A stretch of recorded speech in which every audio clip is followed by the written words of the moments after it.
Stay hungry, stay foolish.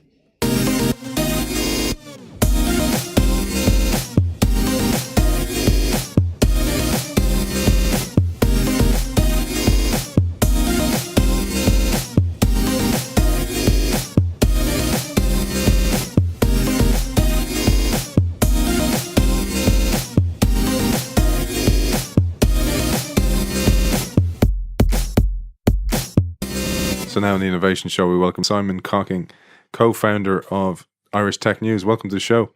Thanks very much for having me. So great to understand how did you get here? How did you, not only to Ireland, but how did you get to... It's been a nice one of those ones that has evolved fairly organically. So I've been with it 2 years now this month, September. So since 2014, I've been writing, and then over those 2 years, our numbers have gone up every month, and it's had, great growth, and all gone in the right direction. So the guy who I now drive it forwards with, he initially had some other people he did it with for 2 years before that. And, it's not logarithmic growth, but it's certainly nice, steady, maybe 45 degrees angle growth. And so he had people, and it's like a snowball really. And so it's not that the content is content is good. It was always good, but the trouble is you need an audience too. And so I guess one of the things that's been interesting is we've really looked at how much time do you spend creating content and how much time do you spend placing it, knowing where to place it, putting it in the right place, because there's a lot of noise. And at the same time, we look at TechCrunch, Mashable, we know where we'd like to be, and, we know that you grow and you build relationships. And so like we were discussing that, we'll feature startups for free who are under 6 months old, partly to pay it forwards and partly strategically that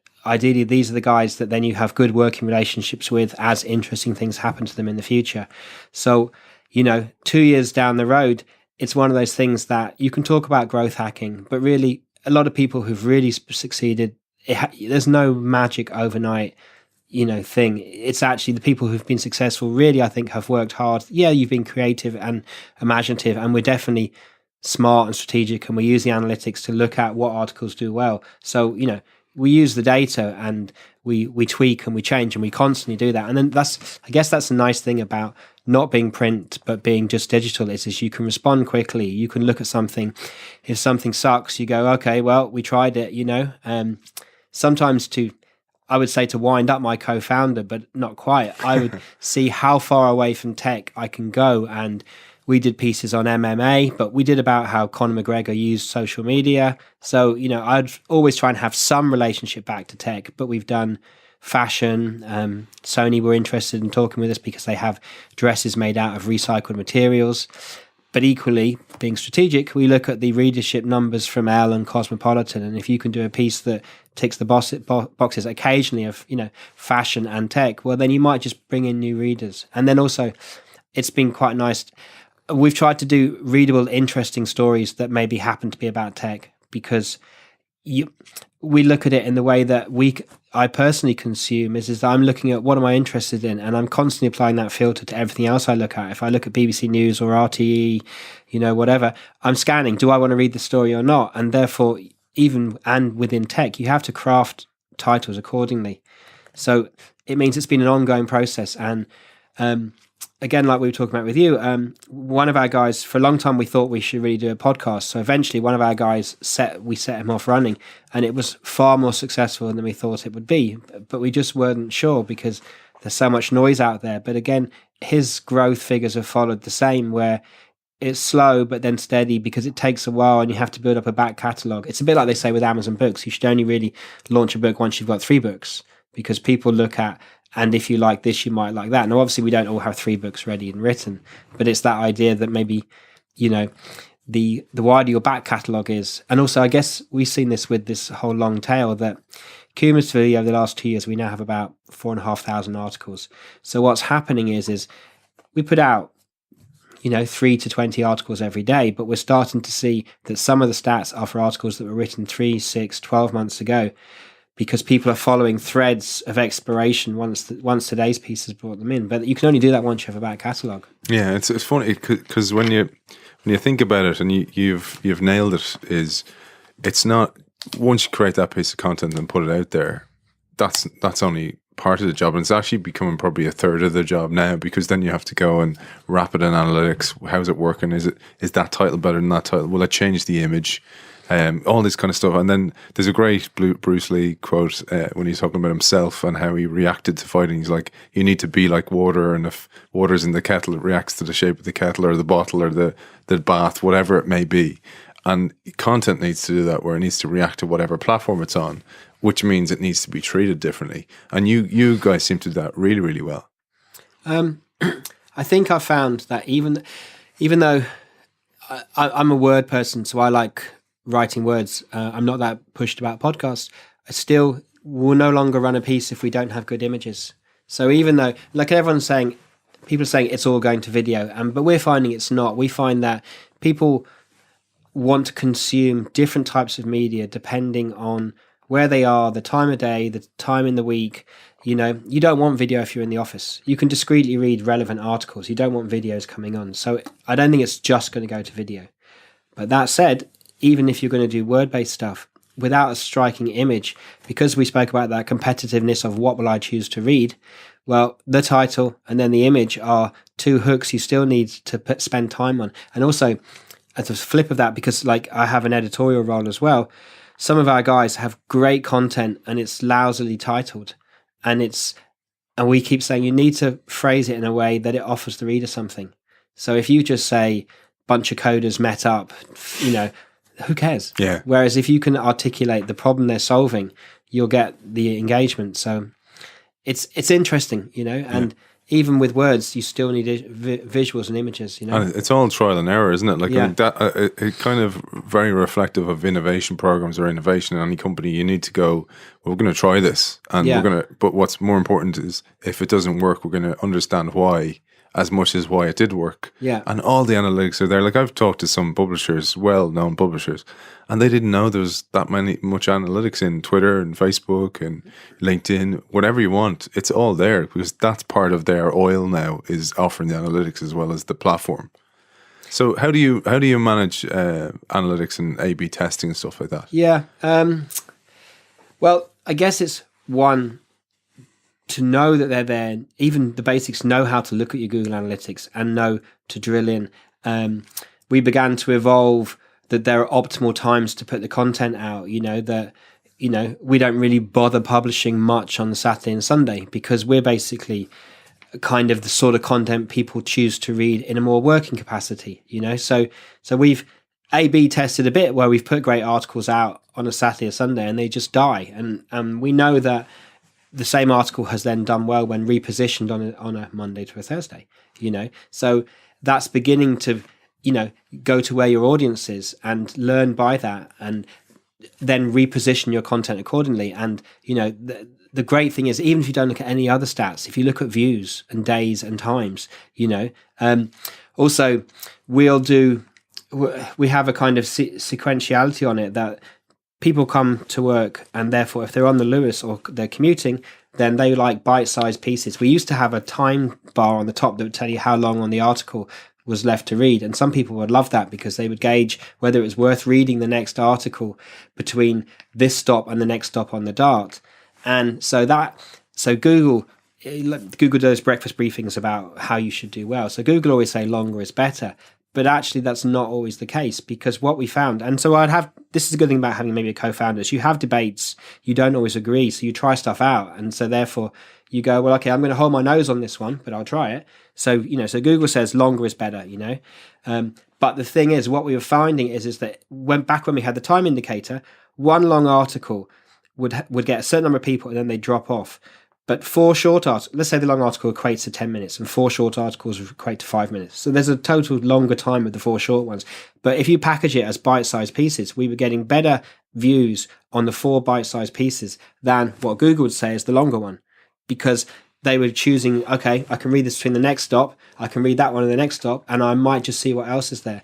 Whereas the 10 minutes, I don't have 10 minutes for you That's a really good point. So- And from a revenue perspective, I mean, and I know ad blocking is a major issue, but your 4-page impressions, you might have 2 ads per page versus 1, and the longer one, because I know, and there's a direct correlation between dwell time and click through rates and that kind of metric, which I just think is a crazy metric anyway. Because if you have a 10-minute dwell time and there's a brand there that's a well branded, nice creative, that's worth as much as a click. Like the click could be a mistake anyway. Yeah. And so in that world, if we move to that for a second? Revenue. Yeah. So revenue. Like, I mean, because I was talking to Larry Bass, CEO and founder of Shinawil, about the quality part. Because like when you said about standing out and being the signal amidst the noise, you are, and you obviously focus on quality over quantity, not clickbait. The right article, the right headline, the right image to obviously attract somebody, but then delivering on the promise of that headline Yes. and the image. But the big threat, and we've seen, is even that the ad blocker doesn't care. It's indiscriminate of whether you're good or bad, and it's usually the bad guy. That's the reason they have an ad blocker in the first place. Yeah. Well, so I guess you've begun from the position that the main driver of revenue will be on-page ads, and I don't think it probably is really, because the problem is I mean, yes, a little bit, but the trouble is the amounts can be relatively small, and if you chase too hard for that, you get those pages that are just saturated in ads. So I guess we've tried to go down a model of a lot of advertisers or people that come to us sometimes aren't even asking us about the number of page views. They want to know what our digital footprint is in terms of our online following. And so it's maybe they're more interested in our potential audience that we can reach sometimes, rather than just page metrics. And then an interesting thing has evolved for us. So the Web Summit's gone. So you now have maybe 30 poppies trying to pop up to fill what was a big monster that vacuumed everything up. So the great thing about that is they're all competing. So we've had a new interesting development where we've gone into partnerships with a succession of events to help showcase a particular event, but obviously one over another has become, these partnerships often seems to be a way that you generate potential sources of revenue. So then rather than single ads, it's more about collaborating with different brands as long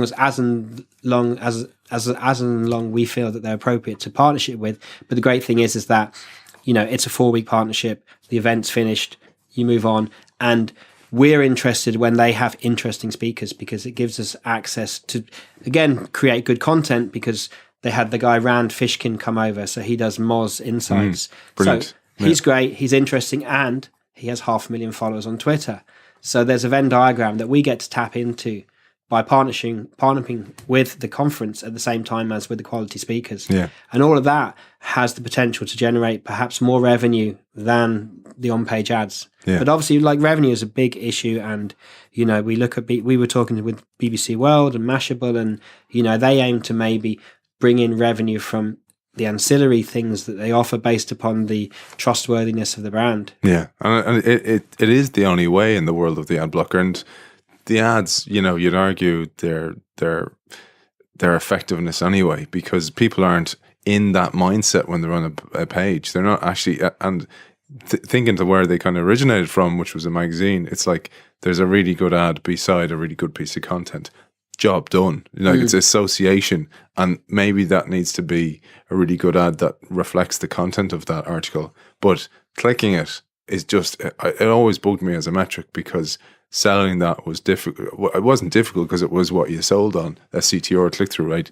But I always thought it was a shame, because if your content was better and you had a high dwell time, then you're going to see the ad, definitely. Yeah. So I think it's a really good model, and especially getting into events yourself perhaps as well, because it's the ancillary stuff. It's about your brand, and going back to what you said about what you do, which is you're authentic on your content. You don't compromise on that content, and you become known for that. And that correlates back to what you said about your long tail of content as well, because you've proven yourself over such a long period of time to go, this is who we are. We were always that way. And then you build up trust. And it takes a long time, doesn't it? Well, that's, I guess, yeah. I mean, 2 years in, you're an overnight success sort of. Yeah. So And it's having the runway to get you through the tough times is the tough part. yeah, that's the challenge, absolutely. And I guess the good thing about that is that it's. So we did a guy called Scott Eddy, and so he talks about you are your brand, and this whole thing about digital footprint, and so people like that become brand ambassadors, and so by having the platform to do this, and by just like I personally don't really like doing press releases because I see there's no value in it because it's copy and paste. They send it to every other news agency, so why put something up that is word for word so I don't read, I don't do them. I just can't see the value. So conversely, with the you are your brand, ideally you build up, people respect what you do, and then from that other interesting things have come. So, like obviously there's still the mortgage, there's still the children, the dog and the wife to feed. So you can't just trade on goodwill. But what I have definitely found is that by having done this, I get offered other things. And overall, it's like I have about 5 people that I do other things for now. I have other clients that I didn't have any interviews. It was nothing like that. They all approached me and said, "Could you do work for us?" Yeah, and it's almost like it's putting your head above the parapet and doing something to start, because it becomes a spider's web then of opportunity. Yeah. So as James Corbett from Sim Virtua said, James said it's about putting yourself at the table, because then you're in an opportunity to do something, and something might lead from it. And if it doesn't, you've tried. Yes. And it's fun because I find blogging. I've always wanted to do it, and I started doing it back in January, and it gives you a massive learning opportunity. Yeah. And that's what I love about it, is that you immerse yourself in a topic. You need to know what you're talking about. Yeah. And sometimes I'll push myself and kind of go, it's something that I'm not 100% confident on. And when I speak sometimes at events, same thing, I'll kind of go, it's not my total area of expertise, but I'll learn everything I can about it, and I'll make it into somebody like me who doesn't fully understand it. Yeah. And I'll make it understandable for me, because we all want to, the jargon days are over. Yeah, I think so. And so I had a blog for about 6 months before I started writing for Irish Tech News, and that gave me the URLs to throw at them. Then by writing for Irish Tech News, then I freelanced for Sunday Business Post. So it's like a cascading progression up of organizations with bigger reach. And in the old day, you'd say, "Oh, I'd love to write for you." And they say, "Who are you? Go away. You didn't go to the right journalism college." Whereas now they say, "Well, who are you?" And you say, "Well, here's 1,500 articles I've done for X or Y." And therefore the blog gives you the platform. And yet at the same time, you learn from that. And then maybe you're learning in a more benign sandpit, before you go up to the other bit. Just from what you reminded me of is that I think a good tech writer is somebody who doesn't pretend to understand it all, because I've just been at a data science thing, and already those guys in the room know way more than I do about the particular niche of data visualization. But if they can't explain it to me, I can't explain it to other people. And in any particular theme that we cover, VR, robotics, they're always going to know more than you. But your job is actually to communicate that to a wider audience. So therefore, I think if you start realizing you couldn't possibly know more than any one particular expert because they're the expert in it, then it switches the dynamic a bit, and then it's about communicating. So yeah, and doing what you're a wordsmith, so you're using your expertise to tell this in common language and to a wide audience. Yeah, and I found that for such a long time. They were like technical documents. Half the blogs, you kind of go, it just was not appealing. Yeah, and it's what you said is interesting as well about going after people with big social followings, because it's no longer just about the journalism; it's about their tribe that they have as well. Yeah. And Seth Godin was on the show and he was talking about this. Oh, great! Yeah, no, that's a big win then. Yeah, awesome. And he was talking about tribes. So his fantastic book, Tribes. Yeah, it's a brilliant book. And yeah, I always say the funny thing was I was saying to him, Meatball Sunday, for example.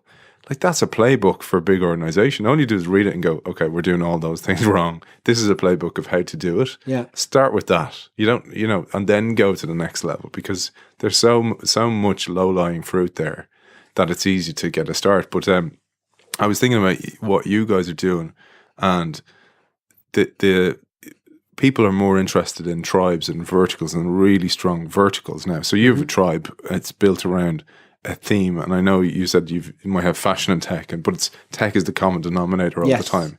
So that becomes the tribe. While in the past it would have been scattergun and I go with a big site with a massive reach and Yeah. has like Yeah. a tech section in sector 7G of the site that nobody can find, but it's there.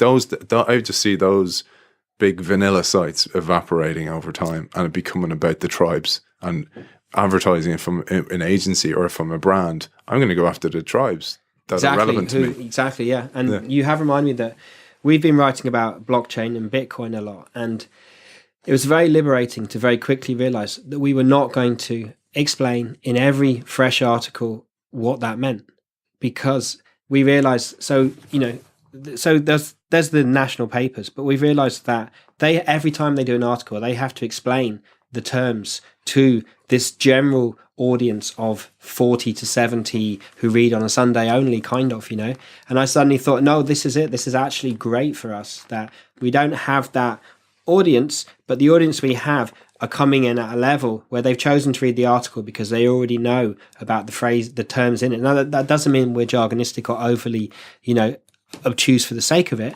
but at the same time, if you've chosen to read a Bitcoin or a blockchain article with us, we're talking to the people who are making policy, who are thought leaders on it, and we're talking at their level because we figure you come in on that. And so that vertical is actually really liberating. And then an interesting thing's happened that we are now getting listed on global influencer lists for blockchain, for IoT security, and things like that.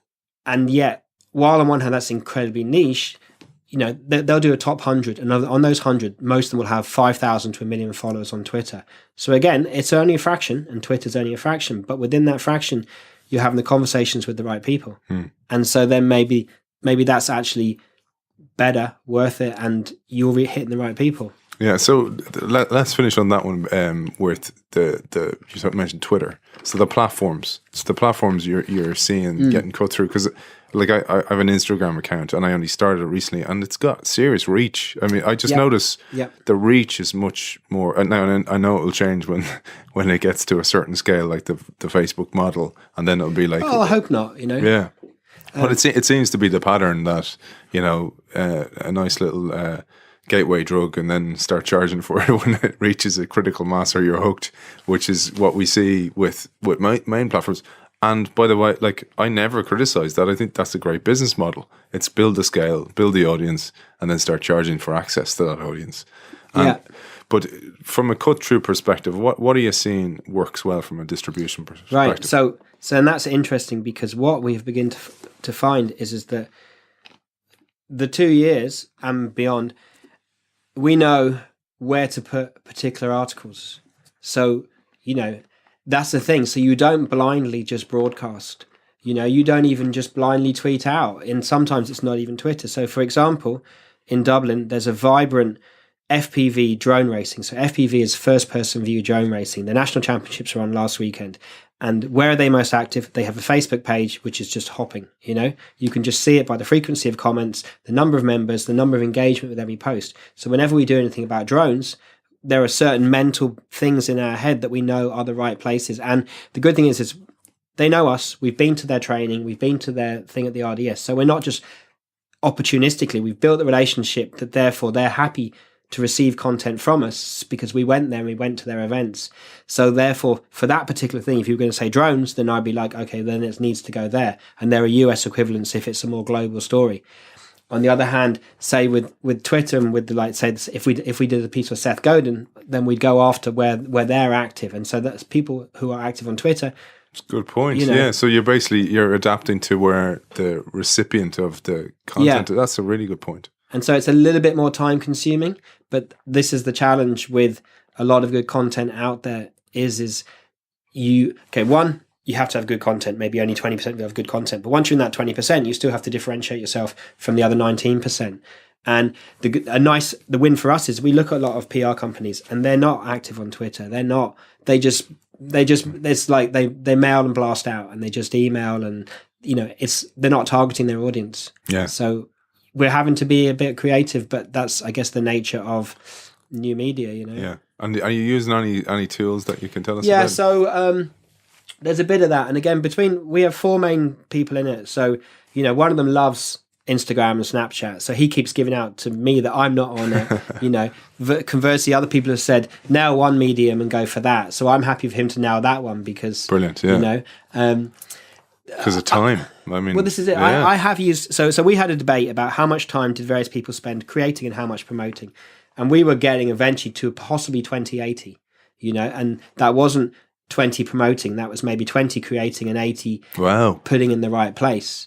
That's totally reverse, isn't Yeah, it? For most so- places, yeah. But I don't mean it in a bad way. I mean, that's what you have to do now. Well, again, you look at the analytics and the data, and so previously it would have been LinkedIn, but then LinkedIn's become a bit of a spam feed, and the problem is that the level of self promotion, it becomes like a Facebook feed, and therefore it drives down the value because therefore the noise is too much, and so either you compete with that noise, or I mean, LinkedIn, if you tag people, it's probably okay, but LinkedIn groups that have much less value than they used to because some of the groups have 1 million members, and 1 million members of everybody competing, it's just gone. Whereas Twitter, with the relevant hashtag and the relevant influencer for certain stories, it gets value, it gets retweeted. And the great thing is that if you do somebody like a Seth Godin and they retweet it, implicitly they're endorsing it. So therefore, it's that third-party validation. Yeah. So I guess whatever the platform, you're looking for third-party validation that someone else says, this is a great article I enjoyed by these guys. Yeah. Because we can all say our articles are great. Because that's one of the things that I find incredible, that people are still looking at page impressions. Like you talked about your analysis of the analytics, where you're kind of going in and going, okay, look, there's certain content on these certain days, etc. That's much better than piping out and just sending a PDF every week and going, here's the top pages, top sections. Because that's just reported analytics. It's not telling anything about the behavior or the stickiness of the content, where it performed best and why it performed best. Gender breakdown. All that stuff, like, which is gold to actually go, okay, well, let me decipher what did I do here that it will work better with. And they're all there. There's no excuse. Yeah. So what's coming next? What can we expect to see from Irish Tech News? I've been invited to Tel Aviv to go and cover startups. Brilliant. In May, I was invited to Singapore to mediate a panel with Mashable and BBC World about the future of media. Brilliant, man. So we're starting to be asked to be media partners with both Irish and overseas events, which is obviously great for profile. And this is the thing, a bit like being are we just a hamster in a wheel spinning the wheel round, or are we driving it to the point where you get that next stage? And again, when I was saying growth hacking doesn't really happen overnight, I think what's happened is we go up and then we plateau and then we work out what we need to do. So that's all going, and then being invited to these overseas ones is fantastic for validation. Yeah. Then I guess what's happened, and we did a wishes of what we'd like to happen, and what's happening is people are now approaching us who would now like to contribute to the site because they now perceive there's value in them writing for us. Yeah, so you've become a distribution platform. Yeah. Yeah. So now we have 20 or 30 people that create regularly for us, whereas before it was 4. Wow. And also, I mean, that means that from an advertiser perspective, there's an opportunity from a content marketing, because if you're beyond a world of ad blocking, content marketing becomes, because you become the distribution platform. Yeah, it's the inbound marketing, isn't it? Yeah. People can turn off ads, so you need to be interesting enough that people want to come to you. Yeah, the content is the marketing. Yeah. So, well, Simon Cocking, co-founder of Irish Tech News, thanks for joining us. Thanks very much. Thanks for having me. So now on the Innovation Show, we welcome Director of Social Search and Performance Media for the company of Huskies, David Hayes. Welcome to the show, David. Hi, Ed. So today we're going to talk about the rise of messenger apps. It's something that a lot of people have missed. This kind of inflection point took place at the end of 2015, where social networks were surpassed by messenger apps, and there's a whole rise in a new commerce around messenger apps. So let's talk about that, David. Yeah, I mean, it was an interesting kind of, I suppose, tipping point, as you've kind of mentioned, at the end of 2015. The 4 big kind of social networking apps were kind of surpassed by the 4 big kind of messenger apps.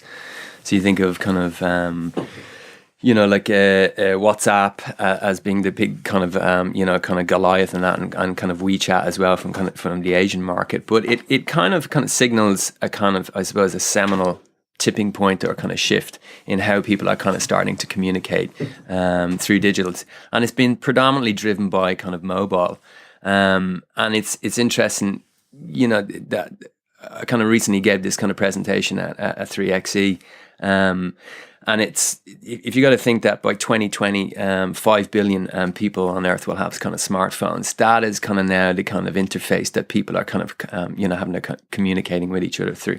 So mobile is really driving this whole kind of behavior of kind of using messenger apps, and it's completely in line with the kind of behaviors that were there from kind of SMS. So everybody knows that, SMS is a kind of behavior that everyone's kind of familiar with.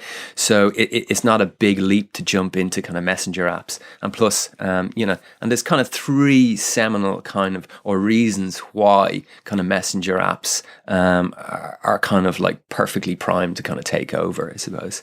So, the first one of those is really kind of, the ubiquity of them, they're everywhere, and you've heard all the kind of crazy stats out there, there's more people there's more mobile phones on the planet than there are toothbrushes, and all these kind of like, sound bites that people love kind of banging out. WeChat, particularly in the Asian market, has been phenomenal, because WeChat is not just a messenger app, it's actually an interface to so many other things. So from WeChat, you can control, you can check into your hotel, you can play games, you can order a taxi cab, you can order flowers from it. So there's a whole host of things that you can actually do through the WeChat platform.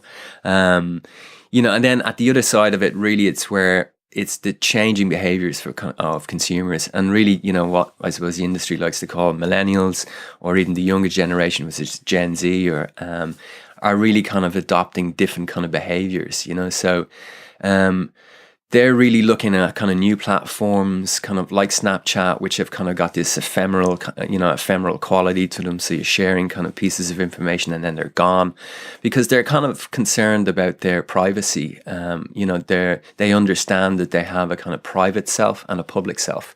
So they're quite a sophisticated audience. So those three kind of I suppose elements or attributes are kind of really kind of make it perfect kind of conditions for the kind of rise of kind of messenger apps. Yeah, and it's really interesting because you mentioned WeChat, and when you think of that, the proliferation of that throughout Asia, and then because when people think of apps, they think there's a plethora of apps and there's millions and millions of apps out there, but there's actually only a few apps people use on a regular basis. And a lot of them happen to be owned in our locality by Facebook. Yeah, and I think it's and we were speaking this morning, I suppose before this, and I was mentioning Scott Galloway and L2 Intelligence, and he does a great thing called The Daily. It's a kind of a bi-weekly kind of roundup of, it's called Winners and Losers, and it's a look at the kind of like wider kind of global tech scene, and his latest one is looking at the kind of, I suppose, and he's been kind of mentioning as well, just over the last kind of couple of weeks, about the rise of messenger apps, but also kind of the demise of apps as an interface. So the five biggest apps out there, like you say, I mean, they're all owned by Facebook, essentially, so Messenger, WeChat, or kind of Messenger, its own platform, WhatsApp, all of those. And then outside of that, you've got Snapchat and Uber. Yeah. And the rest of the other apps, people are not really using. Now, I mean, personally, I use other apps on my phone. I might use the Journal for a news piece, or I'd look at RTE, or I'd look at, maybe the Guardian as kind of publisher ones. But as we see, even within Facebook's feed, from a news point of view, you're starting to disseminate the majority of your news through that. So even for brands in the business that we're in, I mean, the whole idea of branded apps is a concept that's completely kind of you're almost becoming part of an RSS feed. Your battle is to get into the feed of the apps people are using, and in a way, everybody's focused on the social networks. But the point you're making is, there's actually a move even from the nets to the messenger apps, and the whole rise in bots and all that. It's all part of this kind of mix. Call it a perfect storm for people who are trying to get in there, or call it a Goldilocks effect for those who have bought all those different apps. And funny you mention the ones that Facebook don't own, being Uber and Snapchat, But Facebook aren't they? Messenger and Uber are partnering, Yeah. and there's some partnerships going on there that are interesting as well. Yeah, and I think the partnerships are quite interesting. It's way back. There's a guy called Chris Messina back in 2015 wrote a really good piece on this idea of conversational commerce. So he was kind of and he's a lead developer, at Uber. He comes from the early days of Twitter. He's the guy who invented kind of hashtag, or is known for inventing the idea of the hashtag. But he's saying, look, you're going to be utilizing chat and messages or other natural language interfaces to interact with people, brands, and services. In a kind of seamless and fluid way, so that's what people are looking for. They don't want to jump from one platform to another platform to another platform, and Facebook are really kind of owning that space at the moment. So they are having partnerships, like you say, with Uber.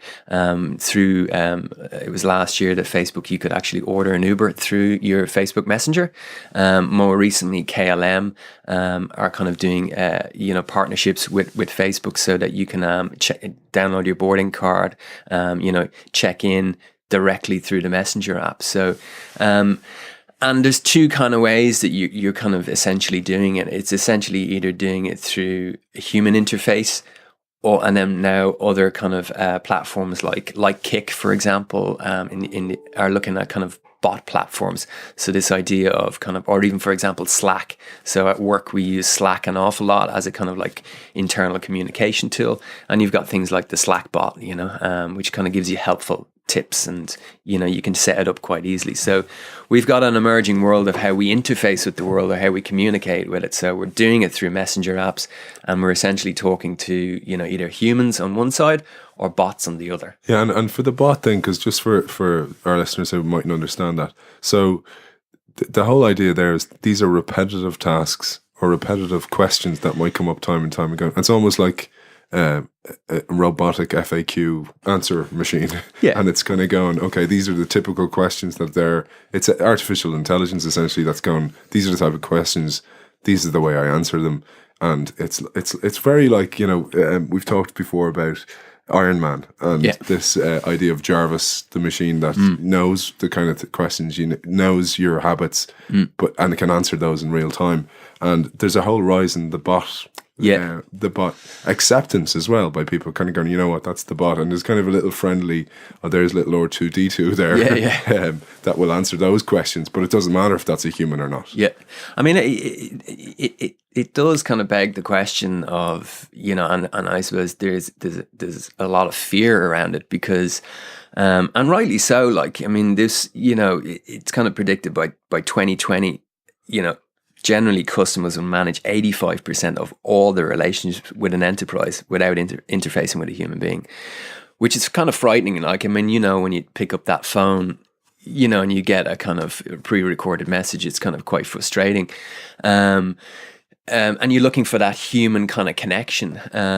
Bots kind of take it to a level where they kind of almost mimic the human experience, and with the drive in artificial intelligence, and you can see this massive drive to get there. So Google really pushing hard with it, and it's artificial intelligence. Recently beating one of the grandmasters in China at the I can't remember the game.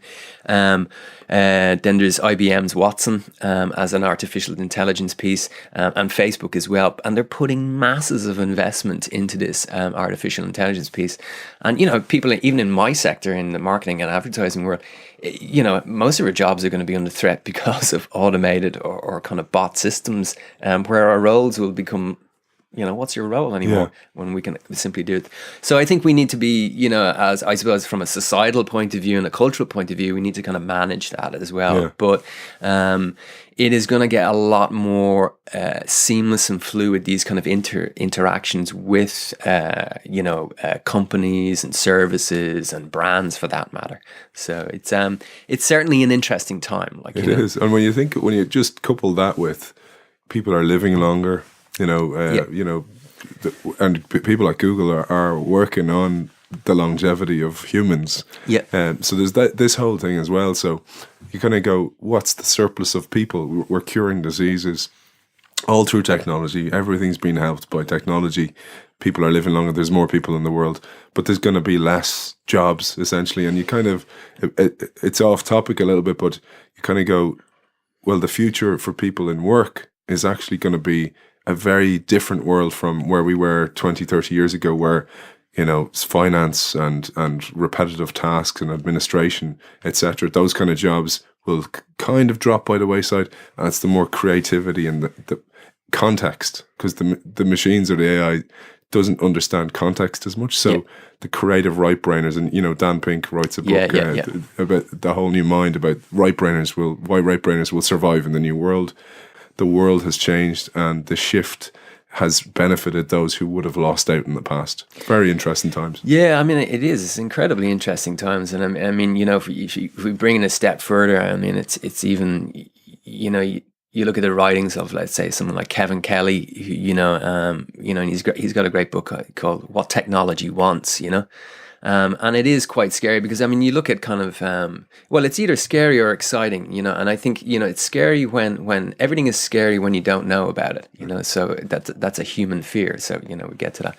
But, you know, painting a picture of a future where, you know, Kelly kind of describes technology as actually starting to kind of like evolve, really understand itself. It gets into science fiction territory. We're into almost Terminator. Terminator, Asimov, over. iRobot. You know, where suddenly, you know, everything but that they are based on reality. Like, that's Absolutely. the funny thing. Everybody thinks this is all science fiction. It's actually science fact, and we've caught up there. You know, and I think about movies like Total Recall and the Johnny Cab, which was the little bot essentially driving you around, and we are at the point of driverless cars. There's already driverless cars on the road being tested. And, you know, it's probably no bot driving that car. That's your seat. Yeah. But that's your seat. That also changes the whole new ecosystem.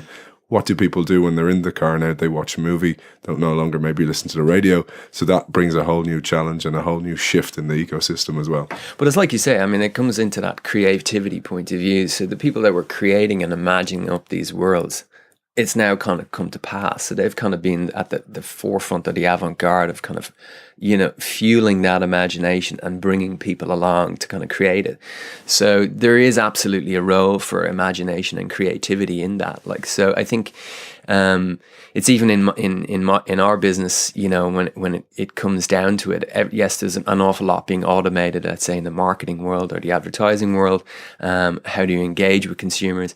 And I suppose, you know, even with the messenger piece, I was kind of slightly kind of surprised, even within the Irish market, of how little kind of knowledge there was from, let's say, you know, our clients or some or people working in the sector of, like, you know, they have an understanding of, they have no understanding that it's actually happening, you know, and that's I can understand to a degree, because technology is moving at such a very fast pace. But it is incumbent on us to kind of keep an eye on it, or, you know, and because this is how people are kind of communicating. So people are kind of using these technologies in a way, and I think it's incumbent on people, you know, particularly working in that sector, or who, whether it's communications of any degree, is to really understand them and actually kind of tap into it.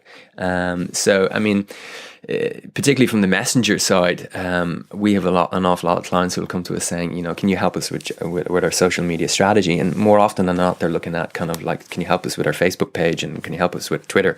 And, you know, we've got this message and we want to push it out. And it's like, well, that's a fundamental kind of problem there, because that's not what social media is. That's just looking at a channel perspective. Social is really about this kind of relationship and how you're using societal kind of understandings to engage with people in an interesting and creative way. So it's kind of like, how can we use, you know, messenger apps in a very interesting and creative way? You know, how can we start thinking differently with these platforms? So I think, you know, for brands and businesses, and I'm not saying that's for all of them, but certainly for the kind of like the bigger brands, they really need to be thinking about, how do we start using these channels, particularly things like Snapchat and, you know, or messenger pieces, because you know, you need to be adventurous, you need to be kind of experimenting and looking for new platforms. So, I mean, before it was your website. Then suddenly it moved into your website and your social channels. Now it could have gone into an app. So your digital ecosystem is getting bigger and it's getting a lot more complex.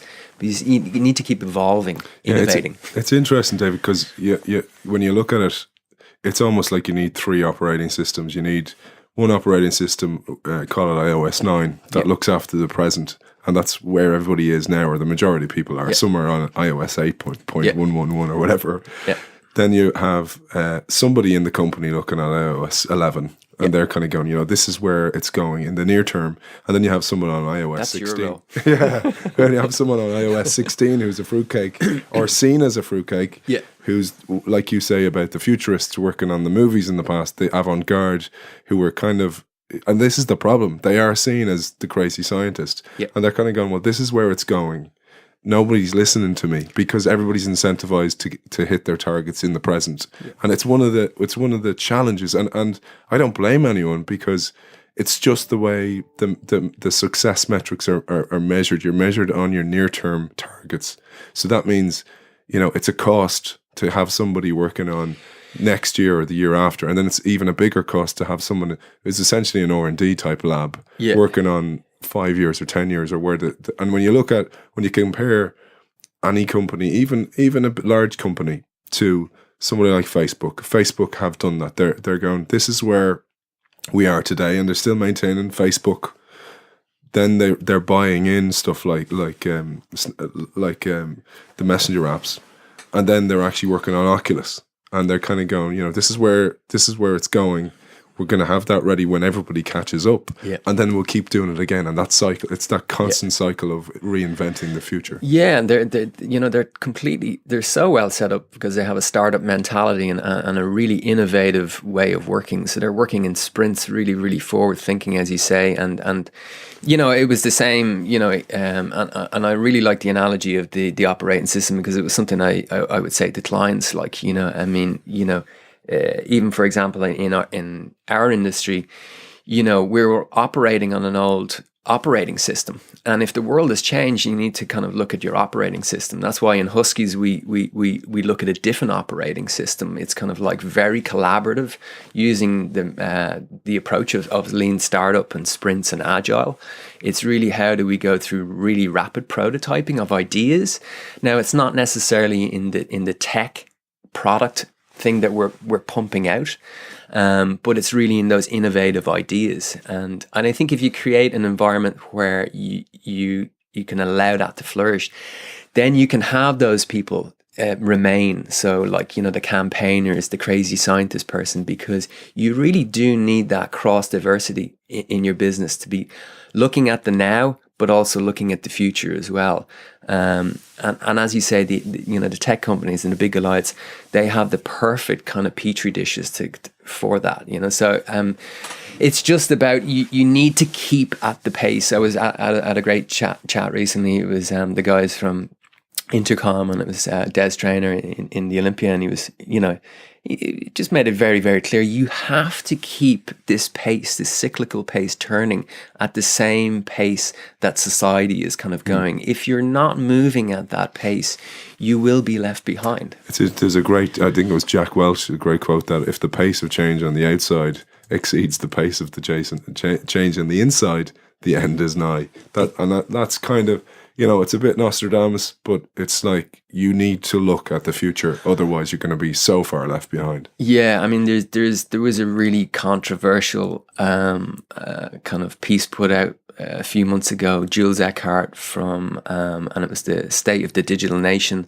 and it's a scathing, but also very enlightening kind of, view of kind of, let's say, the world of digital, particularly when it comes to, let's say, the advertising industry, and the kind of product development industry.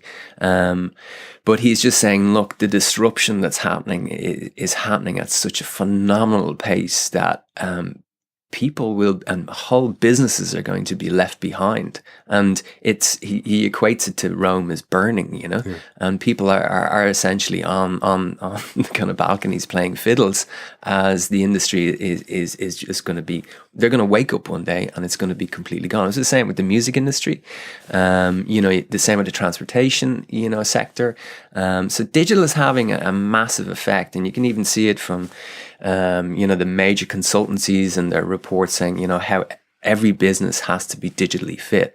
And I think, you know, for ourselves anyway, that's a realization. You know, Huskies as an agency, for example, we're 17 years old. We're kind of digital DNA. We did Ireland's first banner ad, but we're always constantly, we kind of know that we have to kind of keep moving. We have to keep innovating. We have to keep evolving, because if we don't, we're dust. The challenge I would see for the likes of Huskies, and you don't have to answer this, but is you already see the future, but a lot of your clients are actually grappling to catch up, even with the present. So, or even the past. Like, so the common scenario, somebody comes in, they go, we need to work on our social media strategy. They're thinking Facebook and Twitter like 8 years ago. You're kind of going, that's 8 years old. You should have been doing that.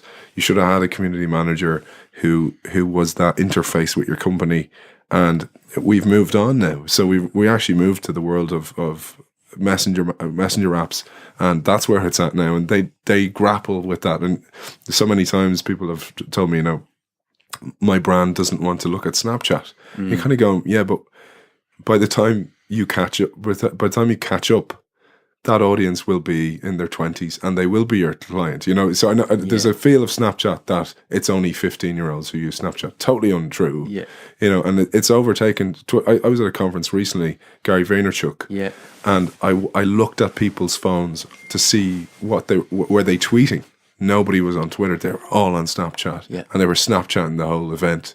And that was a real moment. And they were all mid-20s. The audience was mid-20s to 30s. And they were all Snapchatting. And that was, for me, a real wake-up to go, this is now. It's not something that I need to deal with to cater for that future audience or future client I might have. I have to move right now. Yeah, and you know, there's so many businesses that don't even have a presence even as a website. You know, I mean, they're so far behind when it kind of comes to digital kind of maturity. So, I mean, you know, the cold hard reality is that the businesses that don't have that will be impacted, and you know, will be very, very difficult for them to survive. I'm not saying that they will all fall away, but as you rightly point out, it is challenging for us, you know, as an agency. We have a job, I suppose, to kind of educate and bring them along. But it is kind of, and you know, some of our clients are really, really fantastic at kind of, you know, taking that step. I'm particularly impressed with Fáilte Ireland and their kind of adoption of kind of, you know, understanding that, I suppose, traditional destination advertising is something that doesn't really appeal anymore. They understand, okay, we really need to evolve and change and kind of look at different content formats, how we kind of engage, how we use these kind of platforms to kind of distribute our content out there, engage. So, I mean, there's flickers of hope, which is great, but is at the pace of adoption as fast as it should be? Definitely not. Like, and you know, I would urge, I suppose, all kind of people within the marketing sector to really, you know, take a look at these kind of platforms, engage with your kind of agencies to understand, you know, what are the opportunities here, because this is about future proofing and it's about building a resilient business model for you moving ahead. And if you're to do that with a very sophisticated young audience coming up who are total digital natives. I mean, that was a term that was used for, you know, ourselves, and we're not. I mean, these are absolute digital natives.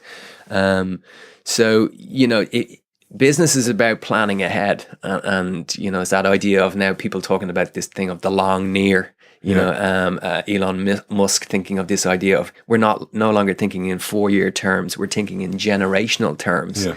And if you're to build your business from a generational point of view, you really need to look at how digital is impacting your business across all sectors, I suppose. But because you're so right, but the other thing is that it will change. So it's not a straight line. It's not a clear A to B, because it will change again, and Yeah. the acceptance of that, and that we hear time and time again about fail and fail quickly. It's actually more realize quickly that this isn't working, and kind of going, look, we can't keep on this path because that doesn't lead anywhere anymore. We need to go into this path and have and I always think of that operating system analogy, because it's almost like the movie Sliding Doors. You kind of go, well, there's this path, and this path.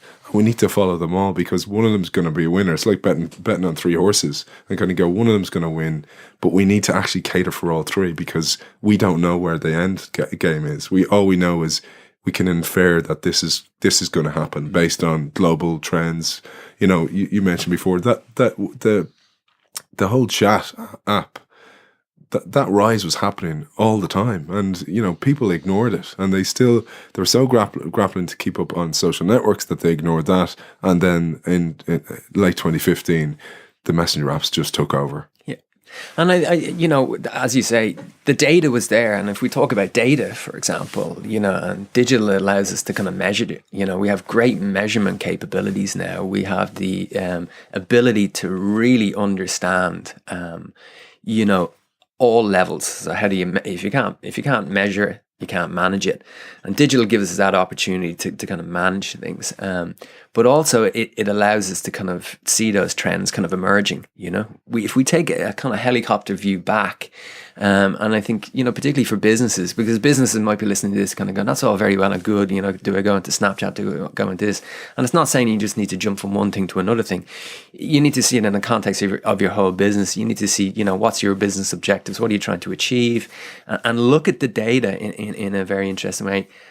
But also, use this data to help you plan properly. So for some businesses, maybe that's not the right channel for them to go, but there are certainly a whole plethora of ways of engaging with your customers or with people out there.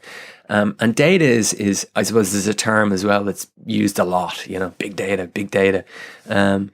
But it's really kind of so for example, if we take social, for example, we can really understand what's the kind of content people are engaging with through these channels, how long are they engaging with it, how are they sharing with it. We really start to get a really deep understandings of people's behaviors. And for me, that's the great thing about digital. It is very measurable, and even from a business point of view, that's what business owners want to see. They want to see, can we measure this, and you can. You just need to kind of have all of those kind of pieces working together. It's like the mention of all those analytics and insights are available on the social networks, and people. You said earlier on about I need to do my social media strategy. And it's this idea of it's a push, so it's an output. But social media, if you do output, is an input feed. So you're constantly getting this input. Is it working? Is it not? But also, if you start listening on social, you can go, what are people asking for around my brand? Not necessarily mentioning my brand, but what are they asking for? What's the gap in the market that I can fulfill with my product? And if I can just step into that space, I'm on a total track for success. Which brings me to this point. So we've talked kind of about the landscape, etc. But what advice would you give to brands on chat apps, on messenger apps? I'd say definitely explore them and look at them and see how you can start to work with them. There's interesting brands doing fantastic stuff.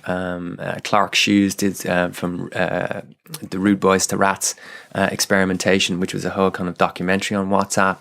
Hellman's in South America did a really fantastic thing called What's Cook.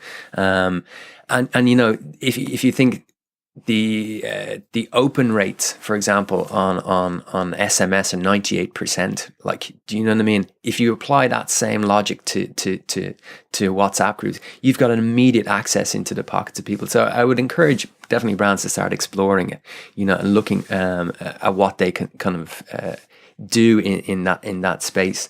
So I think it's just really about trial and experimentation. Start looking at it.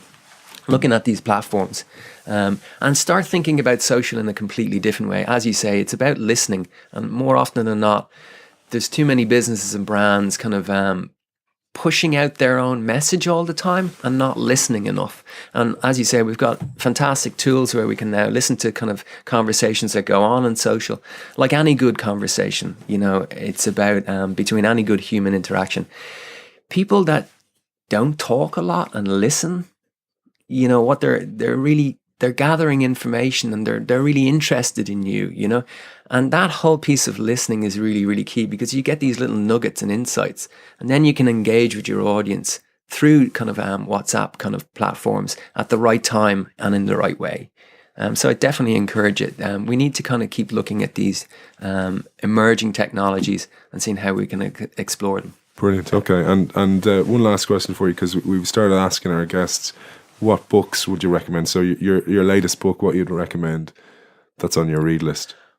God, I'm reading a few. I mean, I'm reading Sprint by Google Ventures at the moment. It's kind of about whole prototyping, using 5-day prototyping, and it's like how to develop products in these kind of 5-day sprints.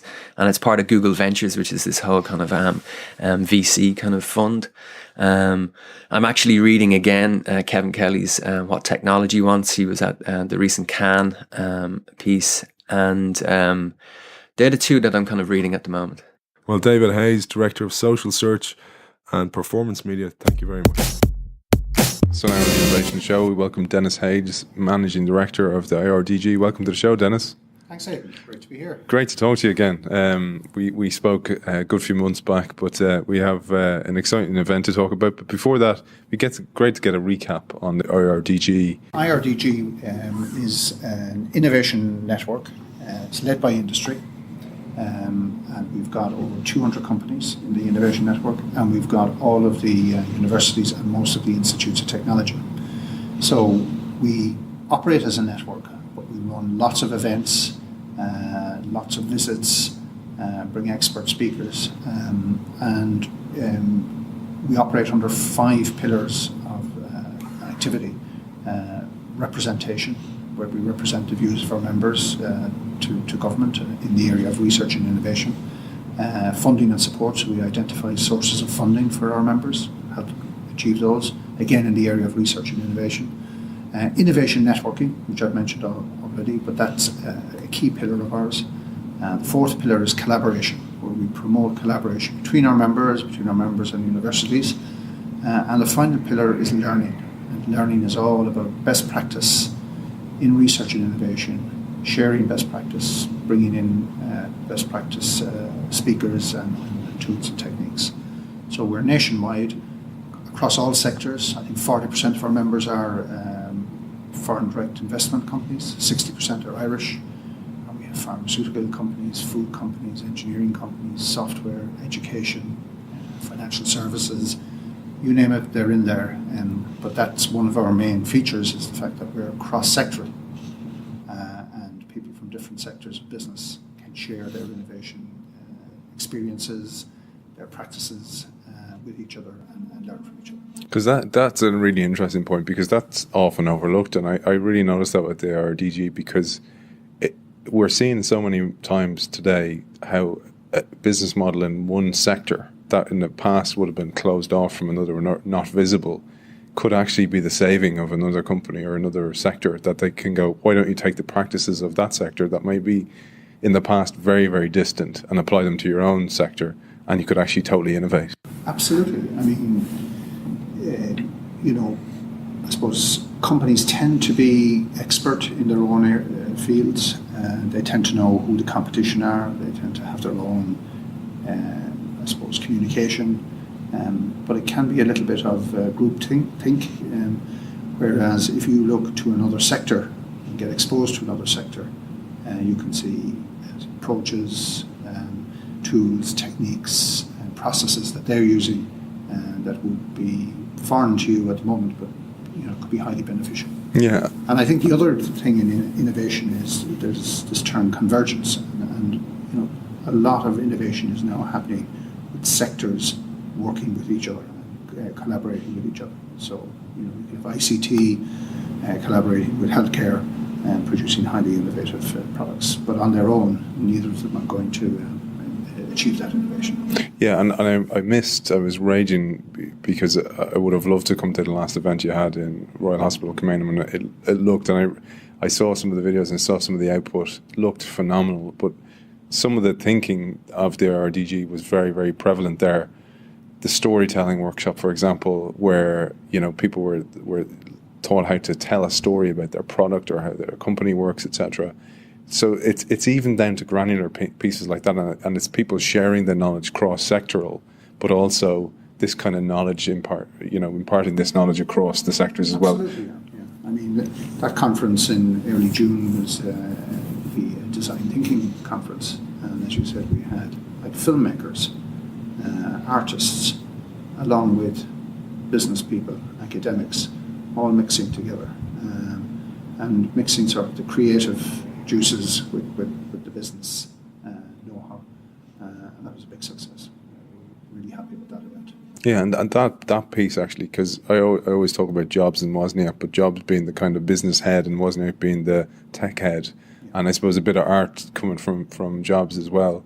But that's we're going to see more of that, and that's what you're trying to put all these companies in a melting pot to actually succeed.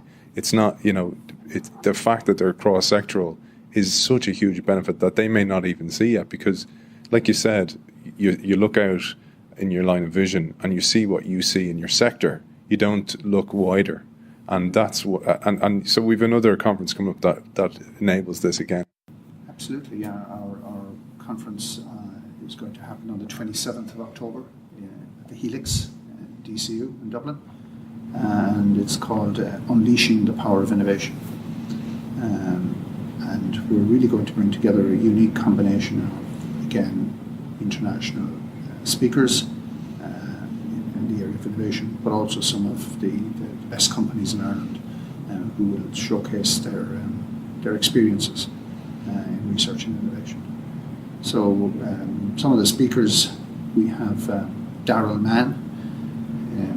Daryl is an entrepreneur, an innovation guru, if you wish, but he is his main, if you wish, approach is called systematic innovation. But at our conference, he's going to be talking on the 7 habits of highly effective innovation projects. And that'll be a 1-hour workshop delivered by Darrell. So that'll be really exciting. We also have Dr. Mark Snukas, and Mark is from Luxembourg, and he's coming over. And again, he has just written a book called The Art of Opportunity. And this is really about strategic renewal within established companies, how you can bring creativity and innovation to bear to renew and drive new growth within your business. So again, Mark is going to be doing a breakout session. And a third breakout session that will be happening, we will have Liberty Global and Virgin Media, who are present in Ireland and I think in 18 countries across the world. We will have Roel de Vries, who's a gentleman from the Netherlands, from Liberty Global. He's their innovation manager. And a lady called Elaine Brommel from Limerick, who works for Virgin Media here. And they're going to share the approaches that they've taken across the Liberty Global organisation and Virgin Media in Ireland to engage their employees in innovation. So it's really about how do you get your employees to proactively, creatively engage and come up with ideas and see them through. And they have put structures in place, tools, techniques, and some of these tools and techniques are available on the web. Adobe people will be able to access them afterwards and try them out in their own company. So they're just 3 of the slots that we have. Well, that's the last slot is actually the hardest piece, isn't it? The people piece, because technology alone is not enough in that, in a way, that's the easy piece, but it's actually getting people to adopt the technology and, more importantly, adopt the mindset. And that sounds like a phenomenal piece of work. It is, and I think it's very easy to ask people to come up with ideas and give their ideas in a company, but you've then got to follow through. And I think lots of companies have tried suggestion boxes and things like that, and they have failed miserably, whereas I think Liberty Global are trying a much more integrated and holistic approach. and they're using technology as well to help them achieve that. Ideas without implementation is worse than implementation without ideas. So Dennis, the conference in the Helix, how do people get tickets for that? And is it closed to members or is it open? No, Oh, great. It's an open conference, so you can go onto the website, www.irdgannualconference2016.ie. We will also have exhibitors there, so we'll have about 40 or 50 exhibitors, mainly IRDG member companies, but also many of the colleges. And just in terms of other speakers, before I forget, we will have quite a number of successful, highly innovative Irish companies showcasing their innovations as presenters. So we have Dell from Limerick. We have their general manager from the site there speaking. We have a transformation director from Morgan McKinley. We have the chief operating officer from NetWatch. We have the R&D director from InnoLabs. We have the managing director from a food company called Silver Pale Dairies. And we have the technical director from Action Point Technology. And we will have more. But these are companies from different sectors. Some of them are multinational, some of them are Irish. But they're all going to share what they're doing that's innovative with the audience. That's great. So, and apart from the conference, then, so people to get in touch about joining the IRDG, how do they go about that? Well, again, if you go onto our website, www.irdg.ie, that's a first point of call, or send an email to myself, dennis.hayes@irdg.ie, and we'd be delighted to talk to any company who's in the innovation space. Excellent. Well, Dennis Hayes, Managing Director of the IRDG, thank you very much. Thank you, Ed.